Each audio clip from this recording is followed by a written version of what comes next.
Hey everyone, कैसे हैं आप सब लोग। मेरा नाम प्रियल है और प्रेजेंटली मैं बैंक ऑफ इंडिया में वर्क करती हूँ। तो आज हम देखेंगे कि ऑलमोस्ट जितने भी बैंकिंग एग्जाम्स हैं उन सबका रिजल्ट आ चुका है, चाहे वो एसबीआई का रिजल्ट हो, चाहे वो आईपीएस का हो, IPS PO, IPS clerk, RRB PO, RRB clerk, यानी कि और सभी बैंक एग्जाम्स के रिजल्ट जो पिछले साल के वो सारे आउट हो चुके हैं। जनरली हर बार ये 1 अप्रैल को आया करता था, पर जैसे कि अभी रूल चेंज हुआ उस हिसाब से मार्च में ऑलमोस्ट सभी एग्जाम्स के रिजल्ट आउट हो चुके हैं। अब क्या करना है? बहुत सारे बच्चों का सिलेक्शन हो गया, उन सबको बहुत ही कॉन्ग्रेचुलेशंस। और आगे आप मतलब तरक्की करें।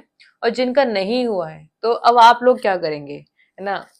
जितना लोगों का सिलेक्शन हुआ है वो भी नहीं है कि एक बार में हो गया। बहुत सारे बच्चे होते हैं जिनका फर्स्ट अटेम्प्ट में हो जाता है, पर ऐसे काफी सारे लोग होते हैं जिनका फर्स्ट अटेम्प्ट में नहीं होता।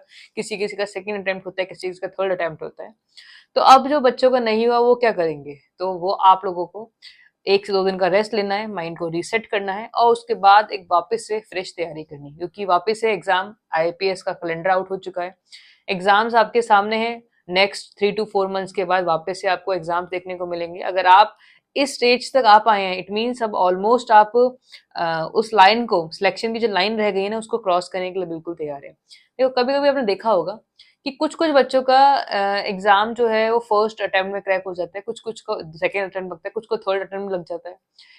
ऐसा मेरा मानना है कि जब तक एक तय कर रखा है कि अगर आपने इतने क्वेश्चंस कर लिए, है ना, इतना टाइम दे दिया, इतनी प्रैक्टिस कर ली, उसके बाद जब वो लिमिट क्रॉस हो जाती है ना, उसके बाद अपने आप सिलेक्शन हो जाता है। अभी जिनके बच्चों को सिलेक्शन नहीं हुआ ना, उनकी वो लिमिट क्रॉस नहीं हुई है, यानी कि उनके practice number of questions practice करने की जो लिमिट है वो भी क्रॉस नहीं हुई है। अभी आपको और प्रैक्टिस करनी है। जैसे आपकी लिमिट जो हो वो एग्जॉस्ट हो जाएगी ना, लिमिट क्रॉस हो जाएगी, अपने आप आपका सिलेक्शन होना स्टार्ट हो जाएगा। तो आपको निराश नहीं होना है।